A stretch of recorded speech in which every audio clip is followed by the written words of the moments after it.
Welcome to the Wealthy Speaker Podcast. This is the podcast dedicated to people who want to speak more as a way to build their income and grow their business. Well, welcome everyone to the Wealthy Speaker Podcast. I'm your host, Jane Atkinson. Have you ever taken a look at all of the technology swirling around us and just wanted to lay down and take a nap? I have sometimes, because it can be so overwhelming to try and keep up. Well, today's podcast is titled Technology and Other Fun Stuff for Speakers, and we're going to try to sort through some of this for you. My special guest is Scott Klososky. Welcome, Scott. Well, thank you very much, Jane. And let me tell you, even though I'm a technologist, sometimes I just struggle with all the technology swirling around, so don't feel bad about that. Oh, I'm glad you said that, because I didn't know if that would be your response. I was out doing something in the kitchen, and the kitchen faucet is one of those that you touch on and touch off. And I said to my husband, we have so much complexity in our life. When I turn on the faucet, I just want it to work. Like, we have to replace the batteries every once in a while because the technology fails if the batteries get low. And it's like, no, too much. Like, at some point, we just have to call it in our own lives, like, when is enough enough? Yeah. Do you have like a smart home? And I imagine your home to be this really high-tech home. What's life like at the Klososky residence? Yeah, well, you're right on. So we do have a smart home. Yeah. And it actually was kind of interesting because we can control just about everything in our home from our phones. I mean, we can turn on the pool heater. I mean, we can turn on the fireplace. I mean, we can control everything. We can play music in any room. We control every TV. But about a year ago, we got hit by lightning, and it burned out everything at the house, electronic. And so, we couldn't turn on the heat and air. I mean, we couldn't control anything. And they had to come in and they rebuilt everything that we had put in there. And they spent $40,000 rebuilding all the smart home stuff that we had in the house, which shocked me. I mean, it didn't cost me quite that much to build it, but I built it over 6, 7, 8 years. Right. So, but yes, we have all that. And, I do it because I'm in the business. And so I want to test things. I want to see what that's like. But my wife will get really irritated at times, for the same thing. She'll go to turn the TV on and the TV won't work. And, there's like 17 controls that make the TV work. And it's too much she's sometimes. like, it's like, can I just hit an on button? That's all I want. Make it simple. Well, we're going to try to simplify some things today. Now, I'm not going to read Scott's entire bio, but there are a couple of line items that you want to know about. One is that he had a company called webcast.com that he sold for $115 million. That's a line item that is of note, because I think that gives him all of the credibility in the world to be talking to us today about technology. But also, I really love the title of your latest book, Did God Create the Internet? The Impact of Technology on Humanity, because it tells me that you're thinking about this from lots of different directions. Tell us what prompted that latest book. I've written 4 books, and that was really the only book I really wanted to write. I mean, I felt like the other ones I had to write, they were more business oriented, but the Did God Create the Internet? It took me about 3 years, and it was all about, or it is all about, is technology going to help or hurt the human race? And that's a big topic. I get asked a lot of questions on Q&A around this topic, like what's happening to our privacy, and what's happening to our relationships, and what's happening to our ability to communicate, and things like that. What happens when machines take over the world? And so I decided I really wanted to sit down and write an opus that was about technology and what it's going to do, but it was very philosophical. And at times spiritual. I mean, because there's a good and evil aspect to it. Is technology going to be something that makes us more human, or is it going to make us less human, if we want to say it that way? So I explored a lot of things like that in the book, and both where we are currently, but also going forward, what things are likely to look like for the next 20 or 30 years. I like that. Well, thank you for exploring that. And people can get it, I assume, on Amazon. Yeah. Yep. Okay, very good. So, also, I wanted to establish the fact that you have been out there as an incredibly busy and well paid speaker for how many years now? Was it when you first sold your company that people started asking you, or was it before that even? No, it was before that a little bit. So it's probably been about 15 years at least that I've been speaking professionally. Okay. And then, but it really took off after I worked with you. Really, I mean, working with you was kind of where when I first started saying, "Hey, I should do this professionally and take this Mm, seriously." And so it was, partly because of your help, and partly that was the timing, right, of when I committed to do this. right. And so it's been ever since then, and it's been very steady, great career for me since then. And probably there was some requirement on that front end to commit to picking a lane, and the lane you chose was technology, and you would say that that's paid off fairly heavily. Yeah, well, I tell the story to other speakers all the time about what you did to me, because I remember it like it was yesterday that, one of the first coaching sessions we had, and you said, hey, you need to pick a lane, and what is going to be the one thing that you speak on that you have the moral authority to speak on? And I said, well, I could speak on leadership and entrepreneurship and technology. And I gave you a list, and you said, well, pick one. And I said, no, I don't want to pick one. There's more opportunities if I speak on all these things. And I enjoy speaking on all these things. And you said, no, you can only pick one. And I said, no, I really don't think so. And you said, well, I guess our coaching is done then. I didn't And say you that. did. You said it just like No that. And way. you said, if you're not going to be coachable, then I'm not going to coach you. And are you sure I you don't don't want to just remember pick any of one? this. You I said it don't remember just like that. that. That's And, funny. and, That doesn't and, sound like me. and I did pick technology because you said pick the one that I have the moral authority to speak about, and Mm, so I picked that one. The reason I tell the story to speakers all the time is I thank God that you did that. really? I thank God every day that you did that, because I didn't understand. I just wanted to help the world, and I thought, well, Right. if I speak on all kinds of things, I can help the world more. I didn't understand the power and the wisdom of, hey, there needs to be one thing that you really focus on. Mm, If they ask you to speak at church, like I get asked to speak at church, okay, great. I don't talk about technology when they ask me to speak at church, right? sure. But professionally, it's all I do is talk about technology. So I think Wow. I've always felt indebted to you for walking the hard line on that with me. I don't remember being such a hard ass about it, but I guess if you say I said it, then maybe I did. But um, it, here's the thing. This technology wave is not going to end for you anytime soon, because when is it ever going to stop being interesting? What are people asking you for today? Let's talk about that just as a curiosity. Well, first of all, on your comment, I woke up probably a couple years ago and realized that I will not have a problem the rest of my career. I Hmm. mean, it hit me one day that I said, I look at how many years I have left, to have a career, and I thought, I will never have to worry the rest of my career about this topic, not being important. Today, probably the hottest thing has been cybersecurity. So just security has become Yes, huge. probably 40% of what I speak on is trying to teach executives what to do about managing risk. It's Mm, not, there was a time back 5 years ago or so where people were hiring hackers, and hackers would just get up and hack into something and everybody go, ooh, ah.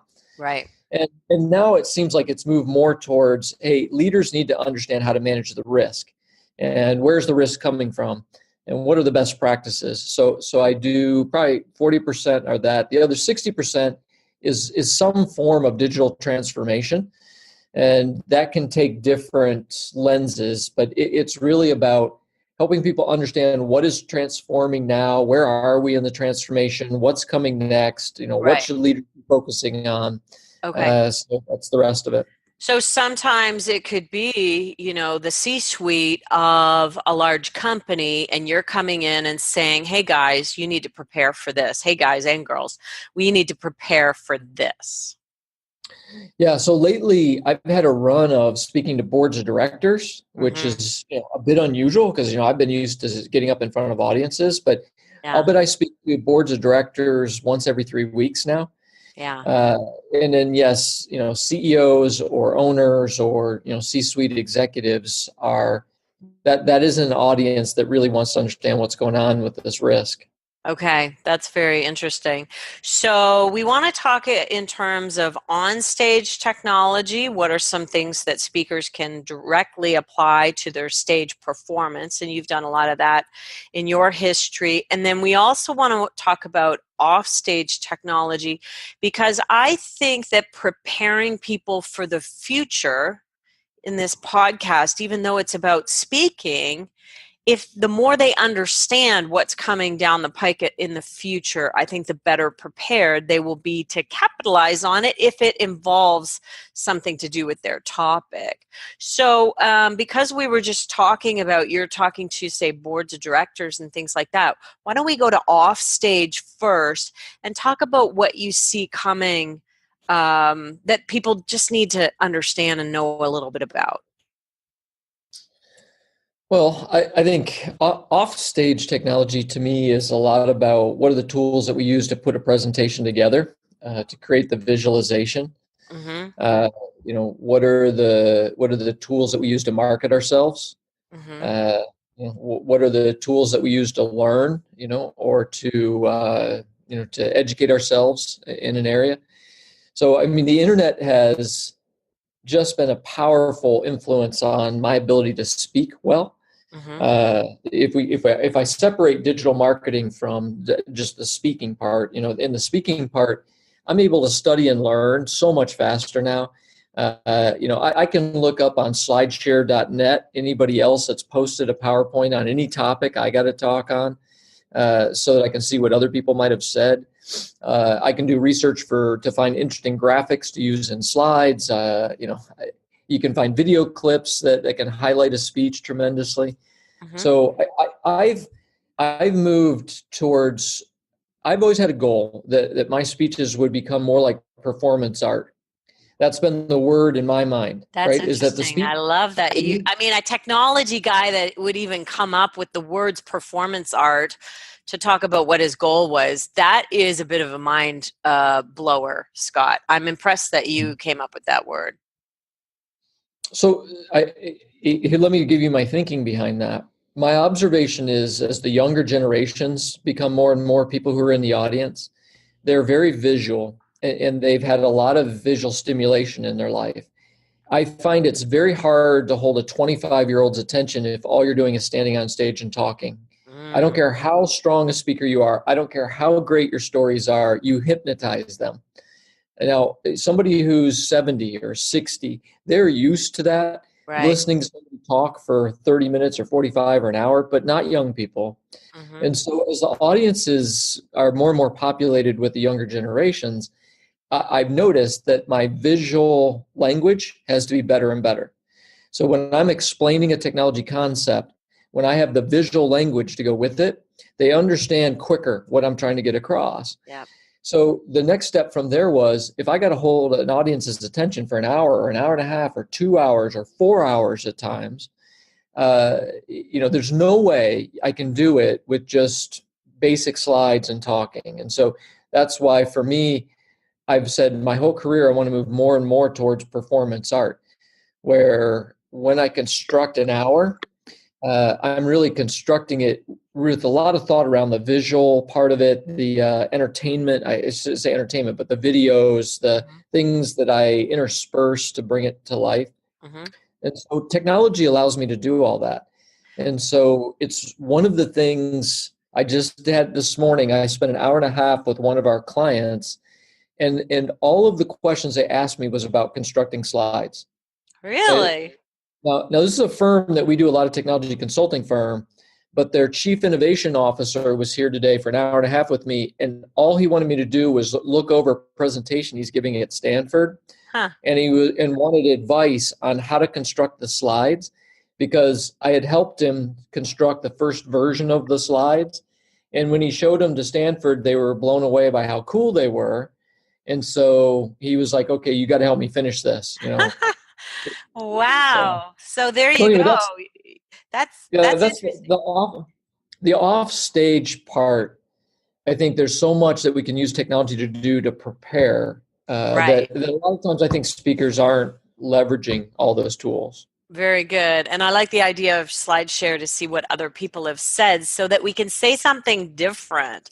We don't want Mhm. to be saying what everybody else is saying out there. We want to create our own ideas. And the idea of death by PowerPoint, I mean, we already know that that's been done. And so you've got to make it more visually stimulating. But I like how you're really looking at it as performance art. Um, well, let's go on stage since we're kind of almost there anyway.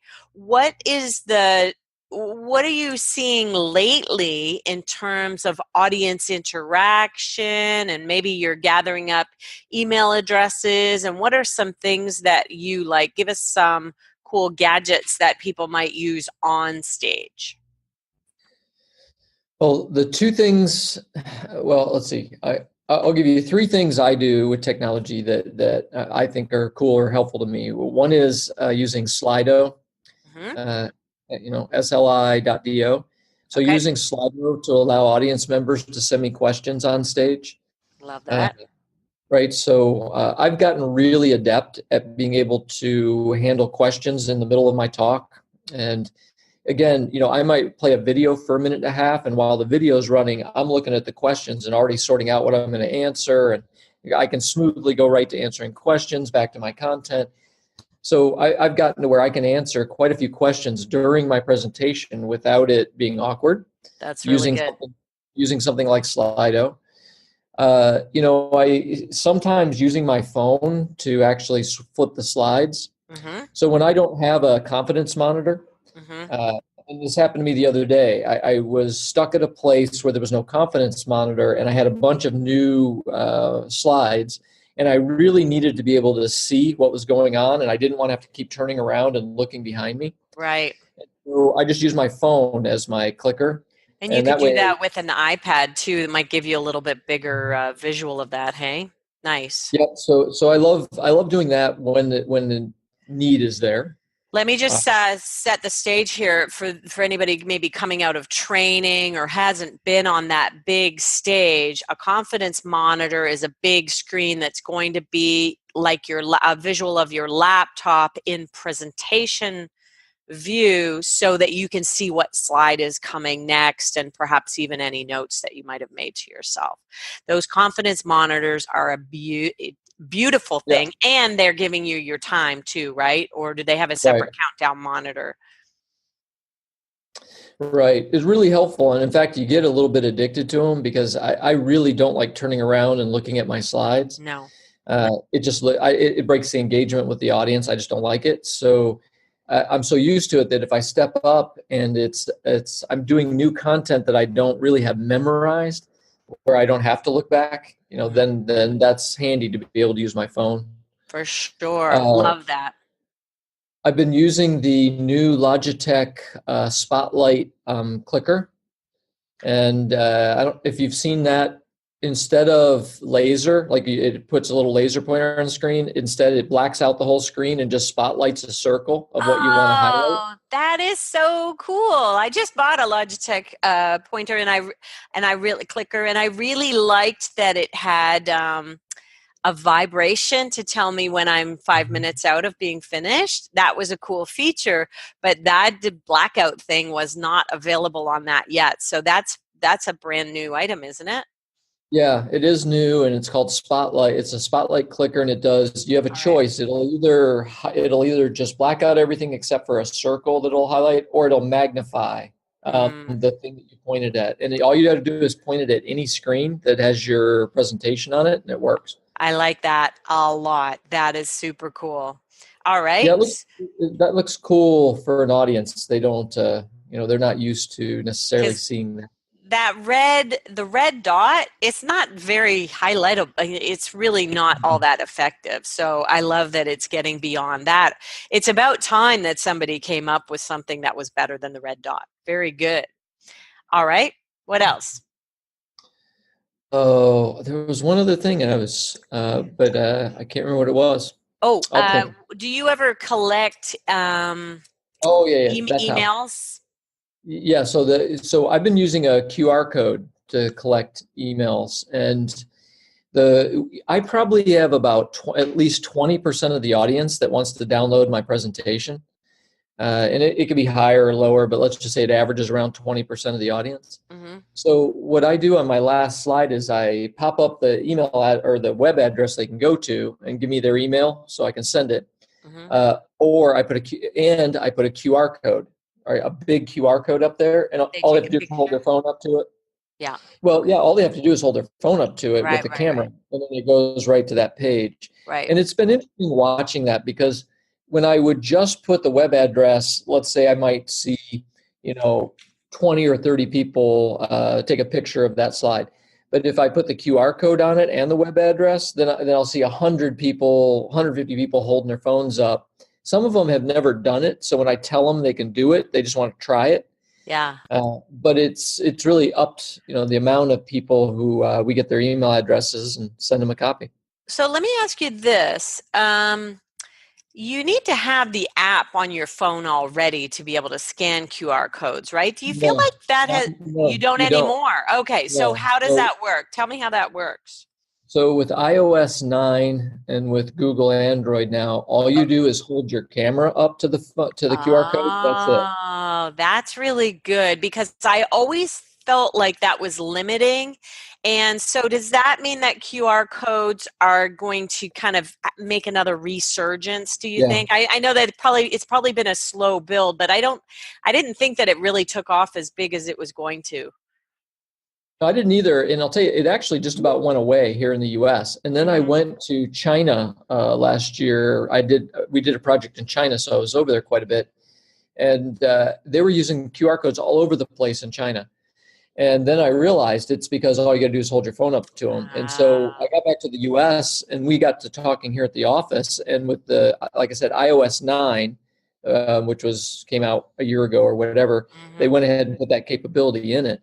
And it works really well. I mean, when you put the QR code big on your slide, Yeah. anywhere from the audience, if they just hold their camera up, maybe they have to zoom in just a little bit, it takes them right to the page. Okay, so when you take them right to the page, then I'm assuming that you're going to ask them for an email address at that Right, stage. Yeah, right. okay.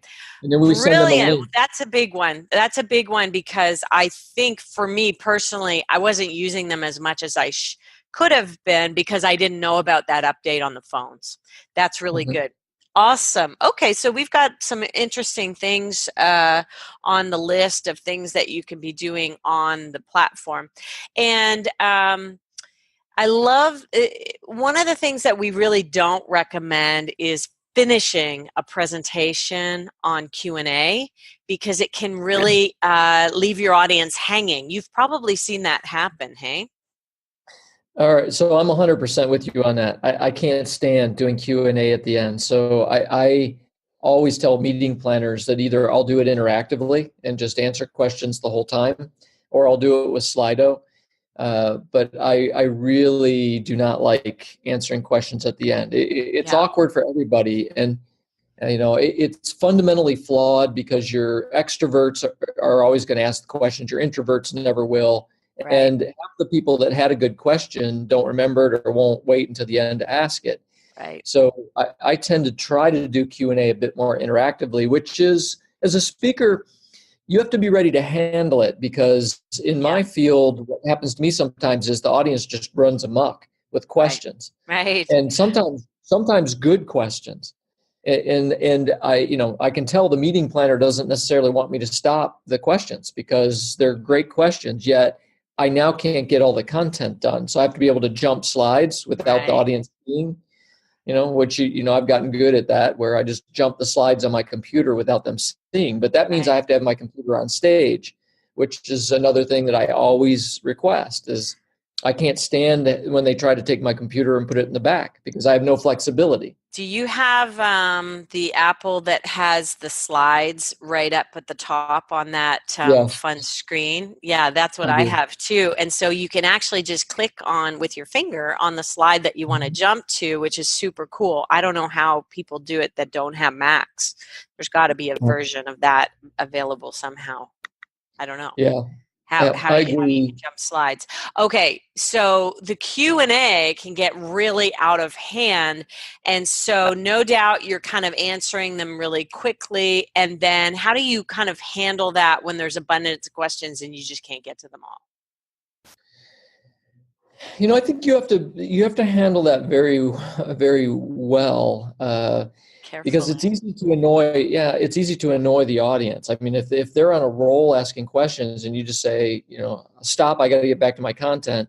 Yeah, Sometimes that feels bad to them. yeah, The other thing that feels bad though is if you just keep answering question after question after question and you don't deliver your content. right. So I've had some audience members raise their hand and say, "Can we stop with the questions? Let's get back to what you were saying because I was Okay, enjoying what you were saying." So right, I think it's very subtle.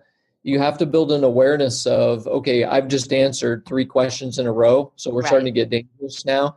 Yeah, Maybe I can take a fourth, but I can't take a fifth.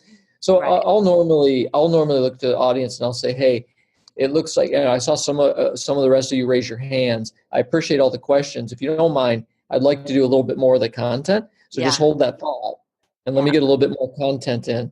I just do things like that. Try to be yeah. very honest And with the audience. you're just such a nice guy, too. I think that probably you're just doing it. You're not saying things in an arrogant way that says, my content is more important than your question. Right. So, you're just being yourself, which is genuinely a very nice guy. Well, that's really interesting. So, okay, let's talk now about the future of meetings. I remember, and we've probably talked about this on a podcast we did before. I remember once Mike Rayburn, who is a guitar virtuoso, coming into the NSA conference by hologram. And I'm like, oh my God, that is so cool. What do you see in the world of meetings that is shifting and changing and evolving? Well, the hologram, I speak for Tony Robbins a few times a year. Yeah, And Tony, when he speaks in Australia now, he does it by hologram. that's cool. Yeah, so, and does a good job with it. And Yeah, Tony's he's not a talk for an hour guy. He's a talk for, 7, 8 hour guy, wow. and still does it on hologram. And Wow. so I think I've always believed that there will come a time where we'll be a little more comfortable with speakers coming in on video or coming in on hologram. Mhm. It's happening slowly. So Yeah, I'll get a call to do an international speech, and I'll say to them, "Look, I can't fly there because of my schedule, and it's expensive. But I could video into it. It would be a lot less expensive." And more, I'm having groups say, "You know what? That's fine. We'll video you in."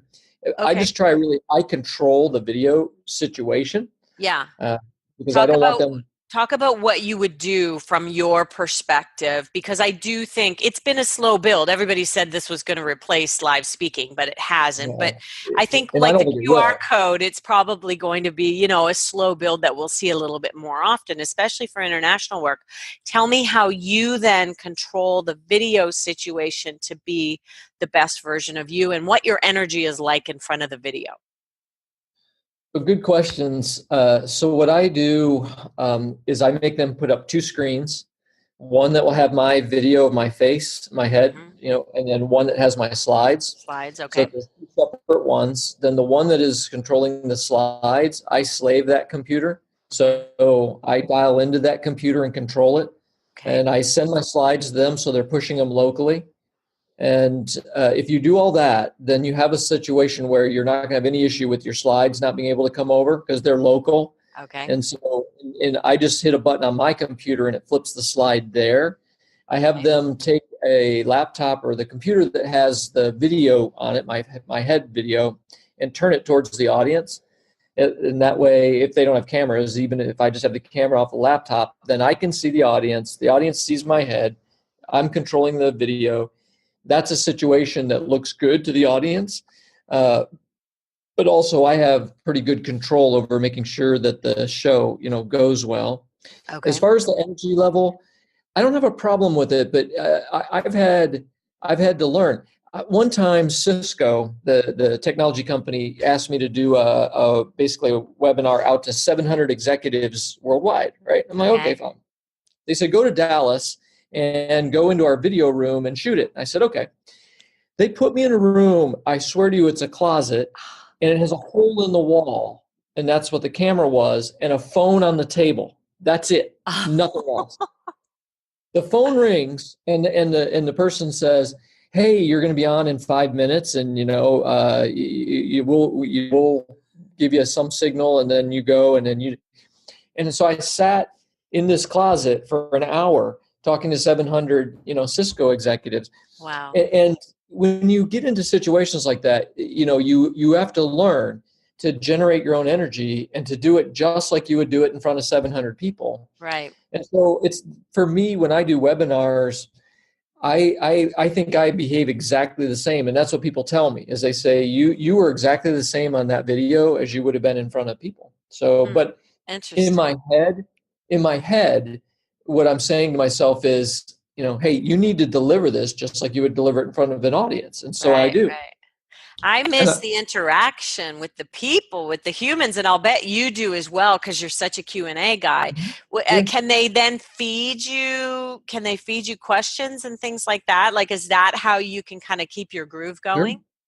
You can still use Slido, for example, Yeah, right? You can yeah, still use Slido anywhere in the world, and so yeah. they could send questions to you, and it would still show up on your phone.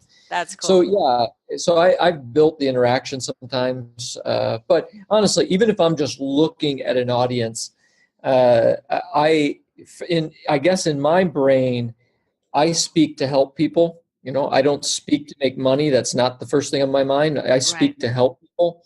So when I can see that there are 40 or 100 or 1,000 people out there, in my brain, it's like I'm there. I'm responsible for those people. So whether I'm standing there or whether I'm 1,000 miles away, it doesn't matter to me. I still feel like intellectually I have to deliver it the same to those people. Sure. I Now, will tell you a funny story. No, I'll sure. tell you a funny story. So I got asked to give a speech in Moscow. This is about 6 months ago, and it was a security speech, and I couldn't fly there, and they couldn't afford that fee anyway. But it was the Moscow Chamber of Commerce, right, kind of thing. So they said, okay, we'll do the video. So I said, all right. Well, the only problem with it was the time that I was supposed to go on was at 5 o'clock in the morning, right? Oh, So not too bad. I'm a morning person, but I had to be down here and set up at 4. right. So they said, well, don't worry, get good at 4:30, right? Just connect on Zoom, and we'll be good. Well, I thought, man, I just don't want to take that chance. So I connect at 4, right? And I'm just sitting here in the office, and I'm kind of listening in the background to the people talking because there's a speaker before me. I'm Right. supposed to go on at 5, right? At 4:40, I hear, like in the back of my mind, I hear, and now Scott Klososky. Well, they were way ahead of schedule, and they saw that I was on Zoom, Oh and my so they gosh. assumed I was ready to go, and so they just kicked it to me. And I mean, I'm literally, still half asleep, right? Thinking Oh my I have goodness. 40 minutes before I have to go on, and then in the back of my head, and now Scott Klososky. It was so funny because I had to get Oh my my act gosh. together right away and do the talk. So Lucky you didn't have like the woman's hair and makeup issues that maybe some people might have. That was good. Hey, yeah. question. Um, do you insist now that you can see the audience? Yeah, I pretty much do. I mean, would I Yeah. do one if I couldn't? Sure, Yeah. yes, if I had to. But yes, I always tell them just turn a computer around, right, or do Yeah. something so that I can see the audience because it just again intellectually when I can see that there are people out there listening to what I'm Yeah. saying, it helps me to have the energy Yeah. that I would have. Yeah, I think that's a good one. Question I've kind of shared with people that, doing these things for like half of your normal fee is becoming the standard. Is that kind of where you're sitting, or do you have another theory about that? I'd say a half is somewhere between a third to a half, A right? third to a half. Okay. Is the rule for me, and it depends a little bit on how much new content I have to create, Ah, or is it in the middle of the night or something like that, yeah, right? yeah. If it's all new content and I got to do it at 2 o'clock in the morning, then it's half my fee. But if it's I'm doing it at 4 o'clock in the afternoon and it's stuff I do all the time, No I don't problem. even feel yeah, I don't even feel comfortable with half my fee. I feel like that's too much. Okay. Okay. Fair enough. So let's talk about the world and artificial intelligence and cryptocurrency and all of the things that you feel we as speakers should know about moving forward. When people come back from, oh gosh, I'm not going to be able to remember the name of the conference. They're always talking about, okay, get ready for self-driving cars because they're going to be the way of the future. Everybody needs to be prepared. What are the things that when you sit down with a board of directors, or are you saying this is what's coming, so you need to be prepared? Well, I think the biggest thing is the field of machine intelligence. I mean, you said AI. AI is a subcategory of machine intelligence. So Okay. robotics, machine intelligence, or I mean, machine learning, deep learning, AI, decision support systems, real-time predictive analytics, cognitive computing. All of these things come under a banner of machine intelligence, right? Okay. So I think there's not much question right now that will be the thing that will change the world next, is that machines are replacing humans making decisions. Machines are physically able to replace things that are highly repetitive that humans do or dangerous, right? So Hmm. humans aren't doing dangerous things. So We don't need safety may go up in terms of manufacturing, that to type of thing. But to think about firefighting, there's no reason to send firefighters into a burning building anymore. That's ridiculous. Wow. We can send a drone over the top of a fire and it can gather all the data on the fire. We can send robots that are heat resistant to carry hoses. They're controlled by the drone and a firefighting AI. I mean, Hmm. there's a lot of things humans do that are dangerous that we really don't need to do anymore. And so, those will get replaced. Decisions that are highly repetitive decisions we don't need humans to make. Decisions that are extremely complicated decisions with many, many, many points of data. Hmm. For instance, in healthcare, doing diagnosis, Yes. right? I mean, that doing diagnosis is difficult because you get three symptoms that you can see and then three you can't see. Right. And machines are better at being able to say, okay, well, if I have these three symptoms, what's the whole list of what it could be? Hmm. A human is very fallible when it comes to that kind of thing. And we've learned that now, right? That we used to think doctors were good at everything, and now we've learned doctors are not nearly as good as we thought. Hmm. So, or take surgery. It's absolutely ridiculous that we have humans cutting people open and reaching in their bodies. Machines can do robotic surgery so much more precise and safer and hygienic, right, Wow. than a human doing surgery. So, That, that was just that ripped from the headlines last week. Somebody saying that they'd gotten a horrible diagnosis from a robot. Like that, they're going to have to try to balance out the human element and so on. What do you think about when my husband will not go to a self checkout line because he thinks a job is being lost there?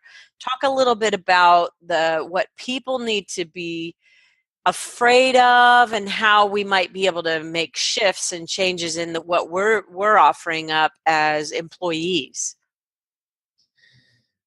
Well, first of all, what we should not be afraid of is machines replacing what humans do. Okay. We should not be afraid of that. And I'll give you a couple of reasons why. One Okay. is machines typically replace things that are highly repetitive. So Okay. the checker is doing a mind numbing job.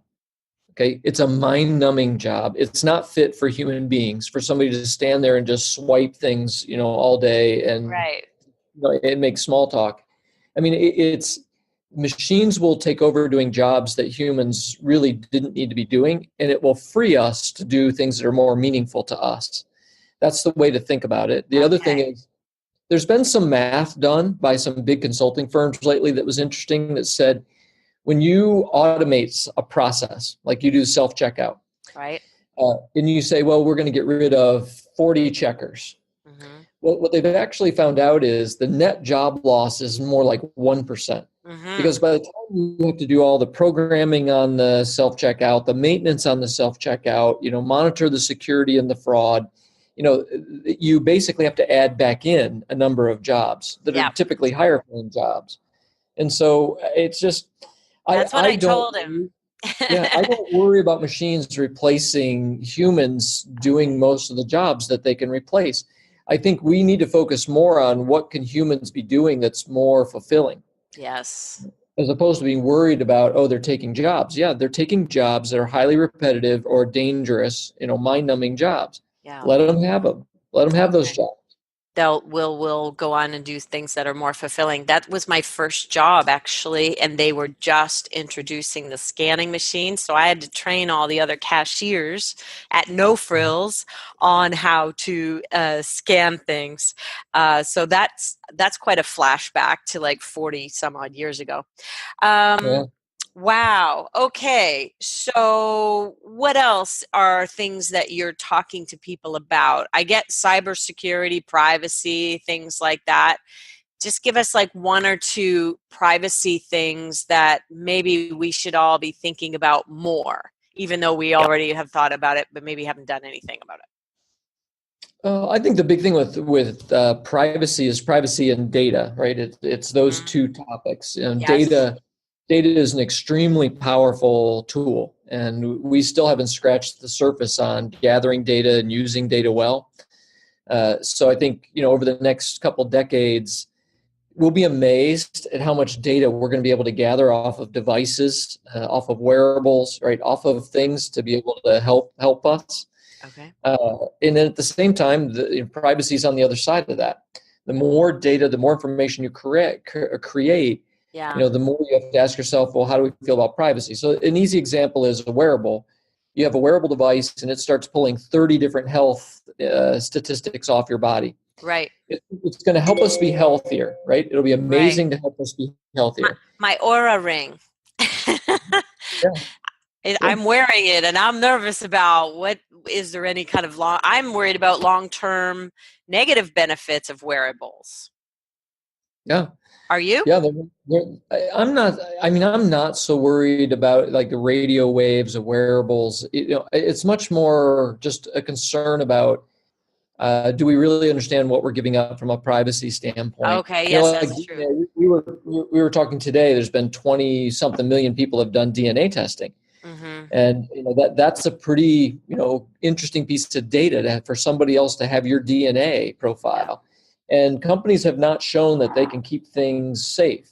So what Right. happens when a DNA company gets hacked into and all your DNA information gets stolen? What Yes. might people do with that?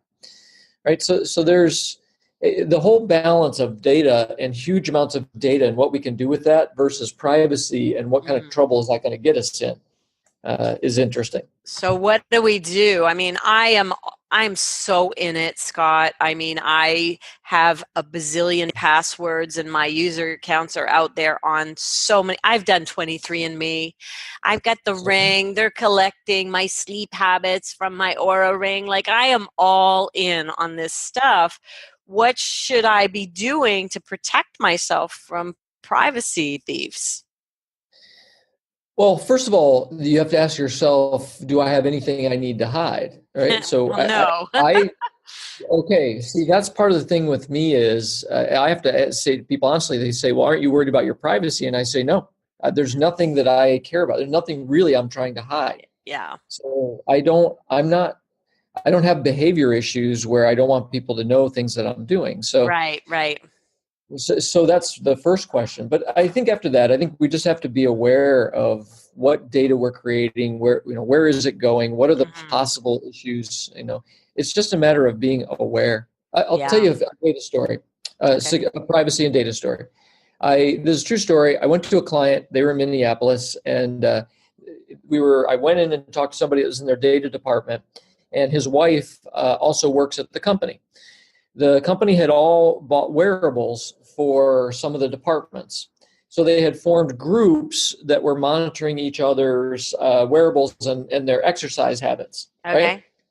Okay. Just as people will do. So I'm standing there, and the husband and wife are standing there, and a guy walks up and he says, "Hey, did you guys work out this morning?" And they went, "Well, no." And he goes, "Well, it's weird because I was looking at your heart rates, and at 6:30 this morning, both your Oh. heart rates just went way up at the same time. And so I just thought you worked out." Well, the woman turns bright red, Oh my and stomps goodness. off. And it took the guy a minute to realize that he'd really stuck his foot in it, so to speak. Whoopsie. And so the couple immediately, signed off from the Yeah, group. yeah, not going to be in the group anymore. Yeah. I will never forget that story because that's the kind of thing you don't think about Yeah. until something like that happens, and you realize, oh, well, they have my wife's data and my data, and they're able to Yeah. correlate all of that data. The byproduct can sometimes be a little bit sticky. Yeah, Okay, yeah. that's a good piece of intel there. And I think that that's becoming more and more that companies are trying to lower their healthcare costs. So they are buying a Fitbit or a Garmin or something for everybody. Mhm. And that is good information if you want to opt in or opt out of one of these group type dynamics. Okay, so I think we're getting pretty close here, Scott. We've talked about a lot of things. Is there anything really big that we have missed that we haven't talked about so far that maybe speakers should be knowing about? I don't know if I would say speakers should be knowing about it. I mean, we know that we're going to have more and more technology, and that it's going to be more and more complicated just to stand up on stage and talk to people. Mm-hmm. The AV is going to be more complicated. So the speakers who say, "Well, I'm just going to stand up there and talk for an hour with no slides," and we are not moving into that world, not Okay. with this generation that's coming up. And so, we're going to have to deal well with technology. But what I would end on is a bit what you started on, which is I think all of us should ask speakers, but all of us should ask, is all this technology making us happier? Mm. And you said, gee, it just seems like even turning on the sink, is tough today. And Yeah. one of the things that I explored in the book was, and that I wrote it for, was to answer that kind of question: is will all of this convenience, right? Will all of this security, all these things that we're getting from the technology, will it make us any happier? And it's interesting that in society, we have more suicides than we've ever had. We have more people on antidepressants than we've ever had. We have Mm-hmm. more people saying that they're lonely than we've ever had. Mm. Yet we have all this technology. And I think it's a fair question to ask. Is all of this technology going to make us happier? And to understand what the answer to that is. And if the technology is not going to make us happier, then how do we find a better balance? And I think that's ultimately what we've got to do, is find a better balance between the human and the technology. That's very good. And so me with the faucet, I'm drawing the line in the ceiling of complexity. I don't want to go that far anymore. So we're getting rid of the faucet. I mean, I feel like there's the reason why he and I are always complaining about something, and we've identified this. It's because we have so much complexity in our lives. And I Mhm. think that's a good thing to be review. Why not do a technology audit on your house and decide where you want to draw the line? How about that? Yep, Good. I agree. Or just technology in your life, and Yeah. is it really making you happier, or is it just costing you a lot of energy? Yeah. Really good. Really good. Scott Klososky, thank you so much. The book is called Did God Create the Internet? And that's available on Amazon. And if somebody wanted to reach out to you, Scott, how could they best do that? Uh, just my email address, just scott@tricor.com. Okay, and we'll put that in our short show notes as well. Well, everybody, thank you so much. I appreciate, Scott, you being here. And if you're listening in, I appreciate that you have come on board this podcast, that you've stumbled across us perhaps, or that you've been a loyal listener for a long period of time. If you've appreciated it, please leave us a review on iTunes so that we can get more and more people aware of the Wealthy Speaker podcast. So thanks so much, everybody, and we'll see you soon, Wealthy Speakers.